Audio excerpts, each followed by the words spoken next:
podemos verificar estos hechos? Es virtualmente imposible penetrar en el Club Bilderberg.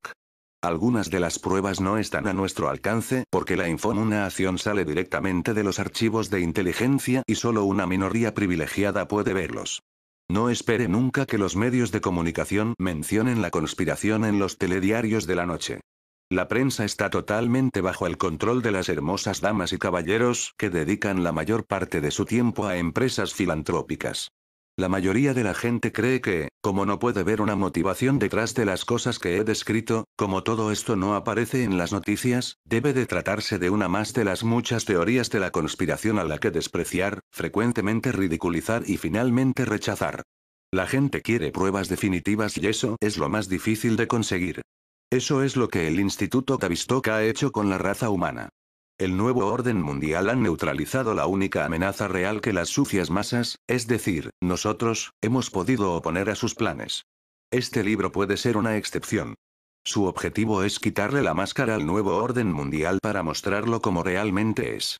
En este libro hay muchos documentos y fuentes que pueden verificar, al menos, parte de los hechos y que dejarán al lector inteligente preguntándose si ahí detrás hay más de lo que se ve a simple vista. La siguiente información es fruto de muchos años de investigación, de miles de documentos y fuentes consultadas. Algunas personas increíblemente valientes han arriesgado su vida, y otros han muerto intentándolo, para tener acceso a parte del material en el que se detalla el terrible futuro que nos espera. Capítulo 2. El Council on Foreign Relations, CFR, la Comisión Trilateral no dirige secretamente el mundo. Eso lo hace el comparse. Sir Winston Lord. Presidente del CFR, 1978, y asistente del secretario de Estado de los Estados Unidos. Durante mucho tiempo, el club y yo hemos estado jugando al escondite. Habitualmente, realizo mis investigaciones sobre este grupo de manera absolutamente discreta. Sin embargo, una vez al año, salgo de mi escondite y penetro en la boca del lobo. La reunión internacional de los amos del mundo, en la que los únicos periodistas invitados son los adeptos, es demasiado tentadora para mí. Así que Stresa, Italia, era mi próximo destino. Para acceder a este tranquilo pueblo turístico, que vive de jubilados alemanes de pieles quemadas por el sol y británicos e irlandeses incapaces de hablar otra cosa que no sea su idioma, se debe volar hasta el aeropuerto internacional de Malpensa, en Yunnan. Me gusta Yunnan. Puedo imaginar en el hueco de la vocal que separa a la M de la L, una réplica en miniatura de su famosa catedral. La humedad de sus puestas de sol en primavera, los ecos de las pisadas marcando un ritmo estacato en sus plazas adoquinadas. Así que me sentía feliz de volver a esa ciudad, de caminar en dirección opuesta a las hordas de turistas que ya regresaban a sus hogares. Turistas incapaces de apreciar la elegancia de la ciudad y su esplendor oculto. Mientras recorría la terminal del aeropuerto, mi mente deambuló soñolienta sobre algo que había leído en la revista del avión, un sencillo artículo sobre Novodevichy o el convento de las nuevas doncellas, el cementerio más reverenciado de Moscú.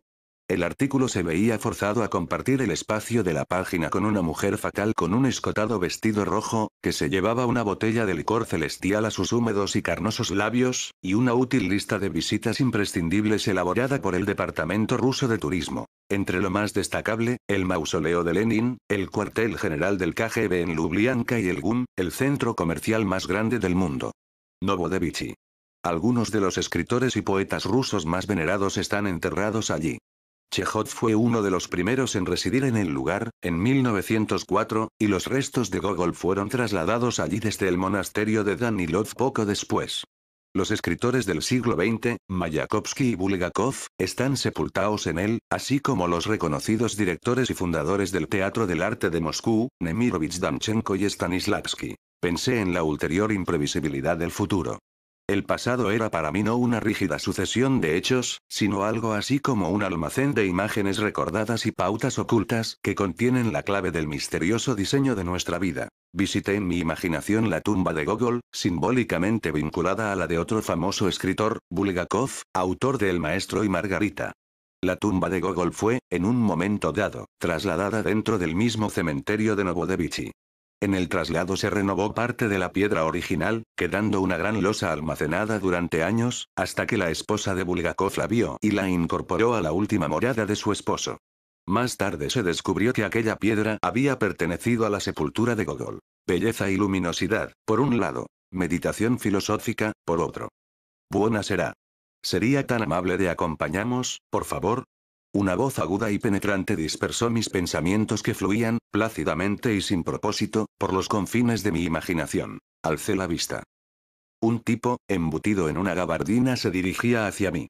Me sorprendió su atuendo considerando que el cielo era de un azul muy intenso.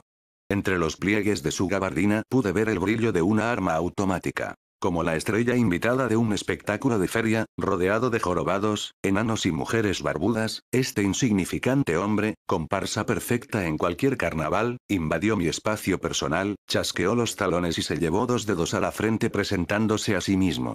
Soy el detective fulanito de tal, dijo en un perfecto tetrámetro yámico.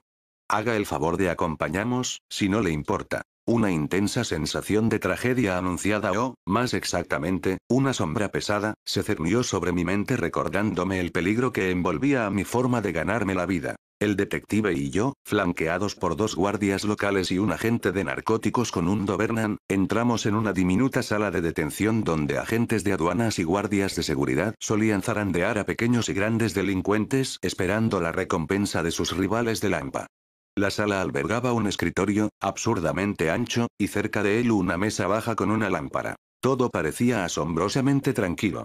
Se podía oír el viento contra el cristal, el sonido ametrallante de una serie de sollozos seguida de rítmicos gemidos y pesados pasos recorriendo el pasillo. Puede quitarse el abrigo, dijo uno de los guardias moviendo la cabeza en dirección a una percha clavada a la pared. Me desabroché mecánicamente el anorak que llevaba. En retrospectiva, me avergüenzo de cómo me dejé arrinconar e intimidar, de la ansiedad que sentí. Me estiré para colgar el paravientos en la percha, pero, como estaba mal puesta, se cayó tirando 2 chaquetas y una americana al suelo. Los 4 objetos se desplomaron haciendo un ruido embarazoso. Leí Come si llama.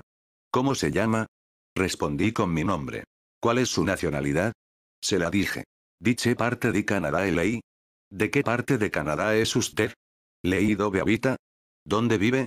¿Cuál es el suo número de teléfono? ¿Cuál es su número de teléfono? ¿Desde dónde vuela? ¿Es la prima volta che viene in Italia? ¿Es la primera vez que visita Italia?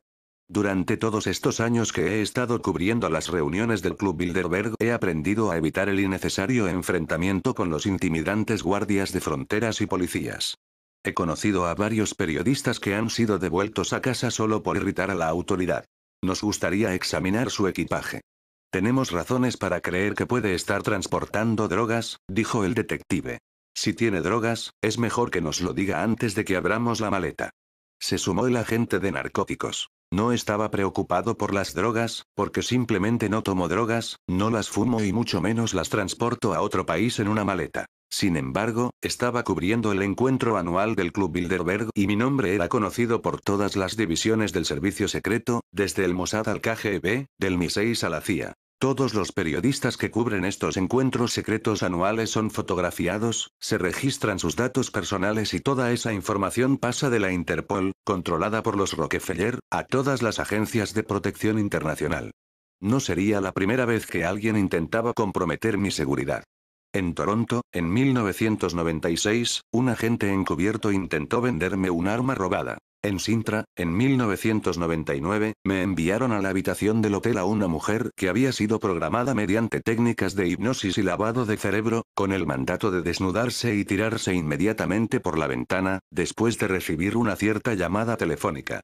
Su intención era acusarme de asesinato, es una técnica más habitual de lo que pensamos en las luchas de poder de los grandes. Por suerte para todos, rechacé sus insinuaciones. No me pregunten por qué. Una de las habilidades que he desarrollado siguiendo a los Bilderbergs por todo el mundo es el sexto sentido. Sonidos extraños en el coche, ruidos repetitivos, caras que me suenan familiares, amigos repentinos que se ofrecen para ayudar. Uno aprende a ir con cuidado. Había algo fuera de lo normal en la conducta de esa mujer. Demasiado voluntariosa, demasiado forzada. Su lenguaje corporal no coincidía con su lenguaje verbal. Pensé, eso es. Lo que me llamó la atención fue su aparente falta de coordinación entre su cuerpo y su discurso. Cuando oí los golpes en la puerta, pensé que era el servicio de habitaciones, con el pollo con almendras y la tarta de manzanas que había pedido para cenar. En vez de eso, al abrir la puerta me encontré con una mujer escultural, con el pelo largo, negro y rizado y unos ojos verdes que parecían embotellar rayos de luna. Daniel, por fin te encuentro, me dijo mientras se deslizaba dentro de la habitación, confía en mí, necesitaba verte, estoy obsesionada contigo, y apoyándose ligeramente sobre la mesa de madera que estaba ahora enfrente de mí, fue deslizando suavemente las manos por sus curvilíneas caderas, mientras hacía subir y bajar la seda de su vestido rojo para dejarme ver sus muslos envueltos en encaje negro. Siento que sin ti no hay nada, te deseo, quiero que dejes tus huellas en mi piel, te necesito, soy tuya y tú eres mío. Subía las manos para acariciarse los pechos y se iba desabrochando los botones del escote, dejándome entrever unos pezones pequeños y oscuros. Me muero de deseo, follame como no has fallado a nadie, dijo avanzando hacia mí despacio. Su mirada era muy extraña. Cuando no me miraba a mí, dejaba los ojos fijos, absortos en el recuerdo. Podría haberse puesto delante de ella el mismo Satanás y no hubiera advertido su presencia. No sé cómo, vino a mi mente en ese momento la mujer fatal de la botella de líquido celestial. Marketing, publicidad, mentira, manipulación. Volviendo a Milán, a aquella habitación de la comisaría del aeropuerto y a las miradas de los policías sobre mí, me pregunté, ¿es posible que me hayan metido drogas en la maleta? Cubriendo los Bilderbergs, siempre tomo todas las precauciones. Nunca embarco el equipaje. Solo llevo una maleta de mano, que nunca pierdo de vista.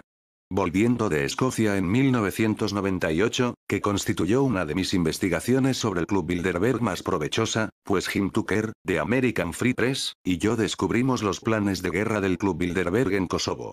Primero, iban a despertar las hostilidades entre Grecia y Turquía por Chipre, para después extenderla a los Balcanes. Tuve la sensación de que alguien había estado revolviendo en mi equipaje. Lo dejé en el aeropuerto con toda mi ropa y documentos de la conferencia de Turumbendi.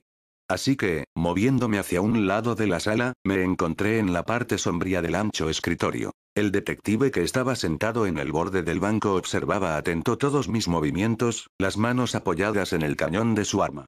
De repente, se puso de pie y con la punta de su bota dobló una esquina del grueso felpudo que arrugaba el Doberman. Uno de los guardias desapareció dentro de mi maleta. Todo lo que podía ver eran los agudos ángulos de sus codos moviéndose arriba y abajo. Noté un peso en mi corazón. Buscaba algo positivo en mi mente, pero no pude encontrar una brizna de alegría.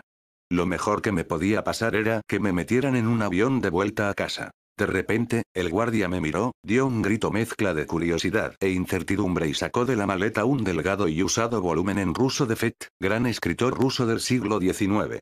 Todo el mundo empezó a hablar a la vez. Un joven guardia con gafas cogió el libro diciendo que había estado en Rusia y sabía hablar un poco el idioma.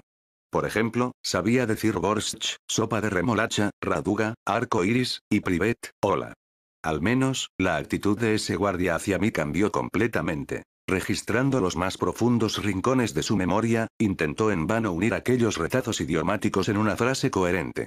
Me resultó imposible entender lo que decía.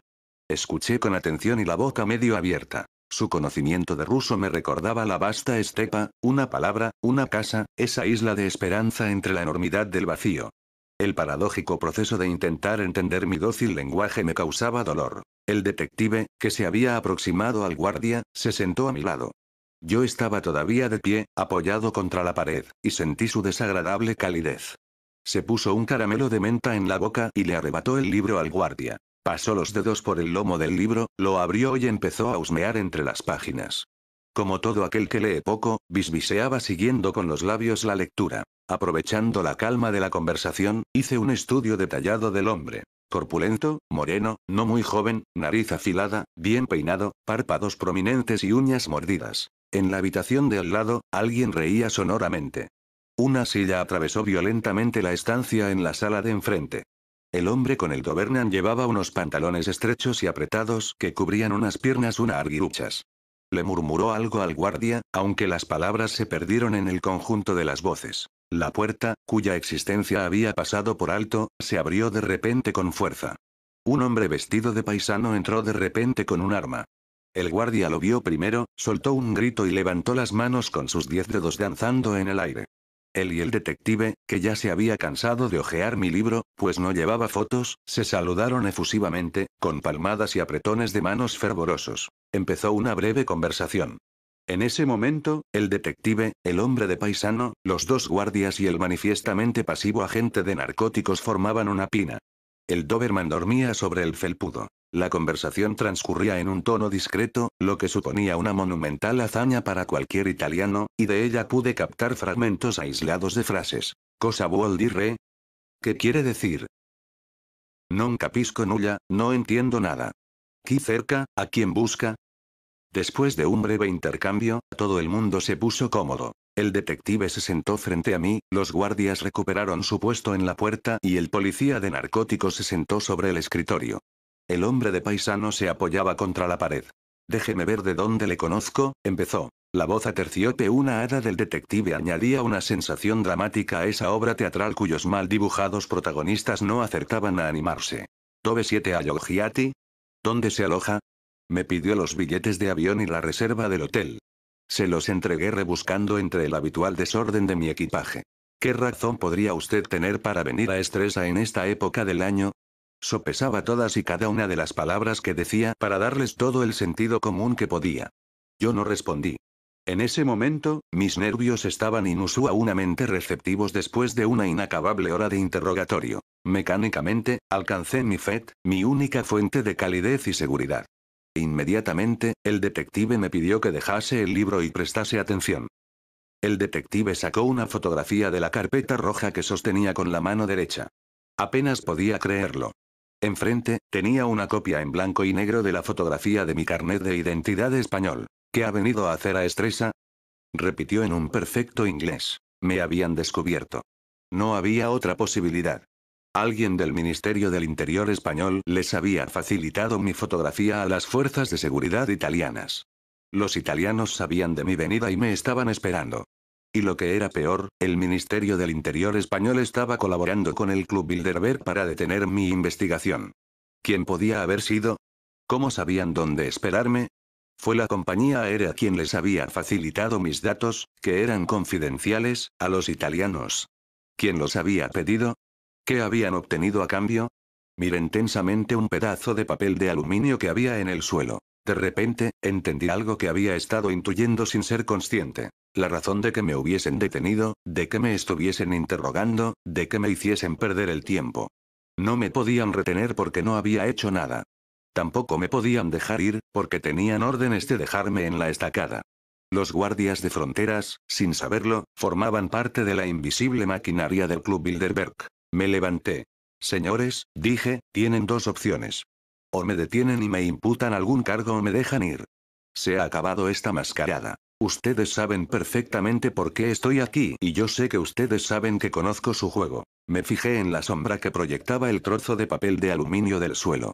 Hastiado de todo aquello, enfadado de mí, del mundo, de que la gente no supiese nada, de que no quisiese saber nada, de que no les importase nada.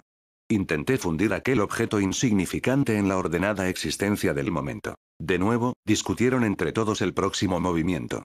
Sin embargo, ahora, ya sabía que en unos minutos un coche me estaría llevando a las orillas del lago Margigre, a Estresa y a la conferencia anual del Club Bilderberg. Allí me encontraría con un grupo de investigadores indomables, mis amigos. Personas que, contra todo pronóstico, se las habían arreglado para llegar a esa perdida ciudad. Pocos sabían las adversidades que habían tenido que superar para conocer el plan maestro para el gobierno mundial del Club Bilderberg. Queda usted libre para irse, señor Stulin, dijo el detective, pero recuerde, sabemos dónde encontrarlo. Ahora está en Italia. Si se mete en algún problema, irá a parar a la cárcel. Eso, se lo prometo. Recogí mi maleta, metí mi libro en uno de los bolsillos laterales y dije: Dais vida mía, Daragoya, adiós, amigo. La cara del guardia se iluminó momentáneamente y miró con recelo al detective. Sin detenerme a mirar, seguí mi camino. Por fin, libre. Mientras caminaba por la terminal del aeropuerto, pensé en la veleidad de la fortuna y en las exigencias de la amistad. Una y otra vez, el peligro y la muerte llamaban a mi puerta, aunque mi misión seguía inalterada. Un joven de cabello rubio con ropas orientales y la nariz vendada entró en un café. Cerca, un camarero limpiaba las mesas con un paño húmedo. En el escaparate de una tienda de recuerdos, un desgastado cartel anunciaba la visita de un circo. Una de las esquinas del papel estaba suelta. Había una mosca muerta en el alféizar de la ventana. Salí a la calle. No había viento, aunque el aire era cálido y olía ligeramente a gasolina. Un hombre, blandiendo el periódico local, se sentó en un banco frente a mí. Por alguna inexplicable razón, se quitó los zapatos y los calcetines. ¿Qual è il prezzo a Stresa? ¿Cuánto cuesta ir a Stresa? ¿Posso no portarmi il bagaglio? ¿Puede usted llevar mi maleta? El taxista, que poseía una enorme nariz, accedió a llevarme y cargó mis pertenencias en su Mercedes-Benz. Me encanta el proceso de viajar y los medios de transporte. El cómodo asiento de piel, la anticipación de nuevos descubrimientos, el lento desfilar de las luces del aeropuerto. El taxista, que tenía una pequeña y pálida cara y, por la forma su nariz, se diría que era aficionado a la bebida, empezó una conversación. Me explicó que su yerno trabajaba en una próspera aseguradora de Roma. En el salpicadero se podía ver una gastada fotografía de una mujer mayor y corpulenta, de nariz roja y ojos cerrados. La mujer del taxista. El hombre se quejaba de ser pobre, tener que trabajar demasiadas horas y no ver lo suficiente a su familia. Esa era la historia de su vida, una vida con poco sentido, la precaria e insulsa existencia de la tercera generación de inmigrantes napolitanos. En algún recóndito compartimento de mi mente podía oír el intrincado sonido de su parloteo. Sin embargo, el resto de mi conciencia había pasado a otro mundo, mi tan preciado universo privado. Alguien dijo una vez que escribir no es estar ausente, sino adquirir la ausencia. Ser alguien para después irse, dejando solo trazas. Mi amor y mi vida. Tú eres mi cielo y mi infierno. Solo podría ser ambos. Tú eres mi felicidad, mi vida entera, aunque también el encuentro violento entre dos lenguajes. Porque el lenguaje, incluso la más brillante lengua, es una especie de sinrazón, el gemido al que aspira la más perfecta felicidad. No porque nuestra felicidad esté condenada, o porque el destino sea injusto, sino porque la felicidad es inteligible solo bajo la amenaza. Tan inteligible como su propia amenaza. Intenté concentrarme en lo que me estaba esperando en Stresa. Días de 22 horas de trabajo, llamadas para comprobar fuentes, ser continuamente seguido por el servicio secreto, amenazas, registros no autorizados, reuniones y más reuniones con aquellos pocos valientes que amenazaban revelar los preciosos secretos del Club Bilderberg y su diabólico plan. Pero, simplemente, no podía concentrarme. Me venían a la mente incoherentes imágenes del más intenso honor moral. Esclavitud total. Hambrunas provocadas por el ser humano que se llevaban millones de vidas a la tumba. Sufrimiento, más sufrimiento. Un sacrificio inhumano indescriptible. ¿Por qué? ¿Es posible que alguien pueda infligir tanto mal solo por su propio beneficio? Luchaba para no derramar lágrimas mientras recordaba que la búsqueda de la verdad es una reivindicación de la decencia a expensas de la crueldad. Pensé en un final feliz para un cuento, aún por escribir, sobre el paraíso perdido. Nuestro afligido mundo. ¿Cómo sería que se disipase la felicidad para siempre? El paraíso y su pérdida se complementan. No solo es cierto que los paraísos son siempre paraísos malogrados, sino que también es indudable que no hay Edén sin su pérdida. Si no puedes perderlo, no se trata de un paraíso. Bilderberg es una metáfora del miedo, la imagen misma de la locura. Más allá de todo, está la comprensión, por supuesto, de que el tiempo y el espacio, como el amor y la muerte, nos alteran y nos afirman, se nos pegan y nos exploran, implican lo irrevocable y nos convierten en lo que somos. ¿Qué es el tiempo sino un pasaje brutal, una decadencia y una forma de consciencia? El nacimiento de la consciencia que se sabe temporal. Y menos aún entiendo cuál es el propósito de un destino que se empeña en unir mi vida a la del Club Bilderberg. No debería sorprendernos el hecho de que exista a nivel internacional una organización equivalente al Club Bilderberg. Este grupo se llama a sí mismo CFR, es decir, Council on Foreign Relations, Consejo de Relaciones Exteriores. El CFR forma parte de un grupo internacional ya citado y que se llama Round Table o Mesa Redonda. Otras de sus sucursales son el Royal Institute of International Affairs del Reino Unido y los Institute of International Affairs de Canadá, Australia, Sudáfrica, India y Holanda, y los Institute of Pacific Relations de China, Rusia y Japón. El CFR tiene su cuartel general en la ciudad de Nueva York, en el edificio Harold Pratt House, una mansión de 4 pisos en la esquina de Park Avenue y la calle 68, que fue donada por la viuda del señor Pratt, heredera de la fortuna de la Standard Oil Rockefeller. El CFR se compone de aproximadamente 3.000 miembros de la élite de poder estadounidense. Aunque el CFR tiene mucha influencia en el gobierno, son muy pocos los americanos medios que conocen su existencia, en realidad menos de 1 de cada 10.000, y muchos menos aún son conscientes de su propósito real. Durante sus primeros 50 años de existencia, el CFR prácticamente no apareció en los medios de comunicación. Y si tenemos en cuenta que entre los miembros del CFR figuran los más importantes ejecutivos del New York Times, el Washington Post, Los Angeles Times, el Wall Street Journal, la NBC, la CBS, la ABC, la Fox, Time, Fortune, Business Week, US News y World Report, y muchos otros, no hay duda de que tal anonimato no es accidental. Es deliberado. Para valorar las dimensiones del poder que manejan las organizaciones secretas más importantes del mundo, es decir, el Club Bilderberg, el CFR y la CT, basta con recordar que controlan a todos los candidatos a la presidencia de ambos partidos, a la mayor parte de los senadores y congresistas de EE. Usted, la mayoría de los puestos relevantes para la política del país, especialmente en el campo de los asuntos exteriores, a la mayor parte de la prensa, a todos los componentes de la CIA, el FBI y el IRS, Hacienda Pública, y a la mayoría del resto de organizaciones gubernamentales de Washington. Casi todos los puestos de trabajo del gabinete de la Casa Blanca están ocupados por miembros del Congreso. Todos estos datos provienen de un informe de 1987 publicado por el propio CFR, disponible para el público en su sitio web. Obviamente uno se pregunta, ante la actual proliferación de libros sobre sociedades secretas, ¿cómo es posible que una organización secreta tan poderosa, que controla la política exterior de Estados Unidos, publique abiertamente sus informes? Pero el lector debe ser consciente de que esa información es la que ellos quieren que usted vea para quitarle importancia al asunto.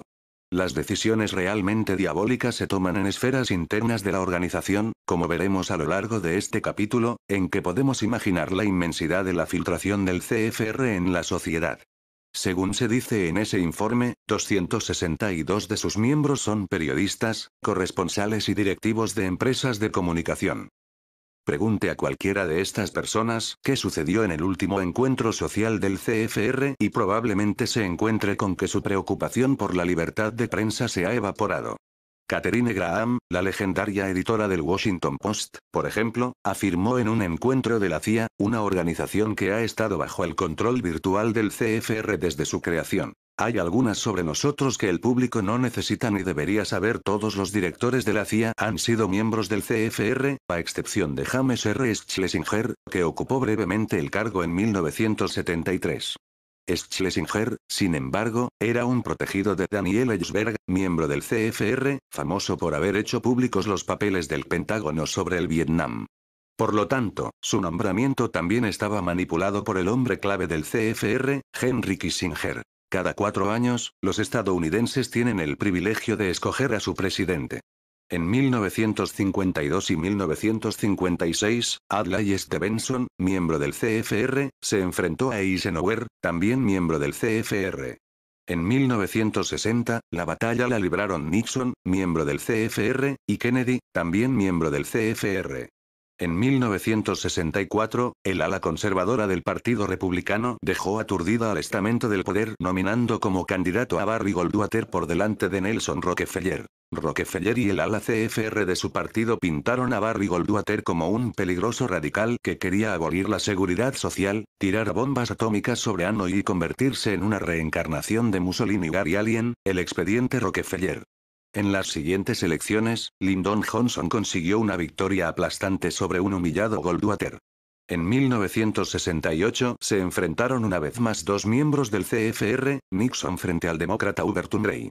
En 1972, el presidente Nixon se impuso sobre el candidato demócrata George McGovern, también miembro del CFR. En 1976, el presidente republicano, Gerald Ford, del CFR, se enfrentó a Carter, miembro del CFR y la CT, y salió derrotado. En 1980, el presidente Carter fue derrotado por Ronald Reagan que, aunque no era miembro del CFR, tenía a George Bush como vicepresidente, que sí 10 era. Lo primero que hizo Reagan al estrenar el cargo fue nombrar rápidamente en su gabinete a 313 miembros del Congreso. El tercer candidato independiente en las elecciones de 1980 fue John Metro Anderson, también miembro del Congreso. En 1984, el presidente Reagan derrotó al candidato demócrata del CFR, Walter Mondale. En 1988, el contendiente republicano George Bush, ex jefe de la CIA y miembro del CFR, ganó a Michael Dukakis, gobernador poco conocido de Massachusetts y, por supuesto, miembro del Congress. En 1992, el presidente Bush tuvo como competidor a un oscuro gobernador de un estado poco importante, Arkansas, de nombre Bill Clinton, miembro del Club Bilderberg y del Congress. En 1996, Clinton tuvo a un duro competidor en Robert Dole, veterano republicano y miembro del Congress. En 2000, el demócrata Al Gore, también miembro del CFR, se enfrentó al gobernador de Texas, el republicano George W. Bush. Bush hijo no es miembro del CFR, pero, como ha sido siempre el caso, está bien representado por el estamento del poder.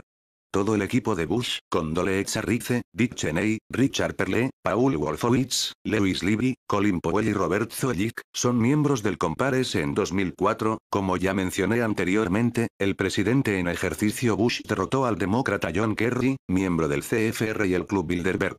De hecho, desde 1928 a 1972, siempre ha ganado las elecciones presidenciales un miembro del CFR, excepto en el caso de Lyndon Johnson, que compensó con creces al estamento del poder colocando en puestos clave del gobierno a miembros del CFR. El engaño público es completo porque aunque cambian las administraciones, que pasan sucesivamente de republicanos a demócratas, los puestos los ocupan siempre miembros del Congress. Como escribió, en julio de 1958, el conocido periodista Joseph Kraft en la revista Harper. El Council desempeña un papel fundamental en el acercamiento de los dos grandes partidos, aportando, de forma extraoficial, un elemento de continuidad cada vez que se da un cambio de guardia en Washington. No es nada sorprendente. El presidente Clinton, también miembro del CFR, el Club Bilderberg y la Comisión Trilateral, empleó a casi 100 miembros del CFR en su administración. George Bush padre tenía a 387 miembros del CFR y la CT en su administración. Ronald Reagan, 313. Nixon, al inicio de su administración, colocó a 115 miembros del CFR en las posiciones claves de su equipo ejecutivo. De los 82 primeros nombres que formaron parte del gabinete del presidente Kennedy, 63 pertenecían al CFR, según un informe del 1 de septiembre de 1961 de Arnold Weizmann para Christian Science Monitor, titulado simplemente CFR. El CFR ha sido una auténtica agencia de empleo para los gobiernos demócratas y republicanos. Como verá el lector una y otra vez a lo largo de este capítulo, la mayor parte de los puestos en la administración americana, sea bajo presidente republicano o demócrata, están ocupados por miembros del Congress. El equipo de Clinton y Gore fue financiado y apoyado también por el Congress. El presidente del CFR es David Rockefeller. Los presidentes de los gobiernos van y vienen, pero el poder del CFR, y sus objetivos, PCRN1 no anecen. George Wallace, candidato presidencial demócrata en 4 ocasiones en la década de 1960, 1970, hizo famoso el eslogan de que no hay un gramo de diferencia entre los partidos demócrata y republicano. ¿No se ha preguntado nunca por qué no cambian las políticas gubernamentales a pesar de que se hayan producido cambios en la filosofía de gobierno? Independientemente de que se trate de un demócrata, un republicano, un conservador o un liberal el que esté en el poder, la diferente retórica que emplean los candidatos parece tener muy poca influencia en quien gana realmente las elecciones, que es siempre la misma gente que mueve los hilos de las marionetas. La razón de esto, afirma Gary Allen en su brillante y agotado éxito de ventas El expediente Rockefeller, es que mientras demócratas y republicanos de base generalmente tienen diferentes visiones sobre economía, actividades federales y demás acciones políticas, a medida que se sube la pirámide política, los dos partidos se parecen más y más. ¿Qué están intentando conseguir los Rockefeller con su CFR? De hecho, como veremos a continuación, el objetivo del círculo de poder del CFR no ha cambiado desde su fundación en 1921 en el Hotel Majestic de París. En el número de celebración del 50 aniversario de Foreign Affairs, la publicación trimestral oficial del CFR, Kingman Brewster Jr., embajador estadounidense en el Reino Unido y presidente de la Universidad de Yale, escribió el artículo principal titulado Reflexiones sobre nuestro propósito nacional. Y no se contuvo a la hora de definir ese propósito. Nuestro propósito nacional debería ser abolir la nacionalidad americana y, al mismo tiempo, arriesgamos invitando a otros países a compartir su soberanía con nosotros. Dichos riesgos incluyen el desarme hasta el punto de que Estados Unidos no podría hacer nada contra la fuerza de paz del gobierno global de la ONU. Estados Unidos debería entregar felizmente su soberanía al gobierno mundial en interés de lo que él llama la comunidad mundial, sinónimo de lo que a los medios de comunicación les gusta denominar ahora la comunidad internacional. Estas propuestas secretas reflejan el trabajo de docenas de diferentes agencias y comisiones, que describiremos detalladamente más adelante en este capítulo, aunque ahora podemos encontrar un avance de todo ello en el informe Nuestro vecindario global de la Comisión del Gobierno Global, un proyecto que dibuja el futuro papel de la ONU como supergobierno global. La cursiva es mía.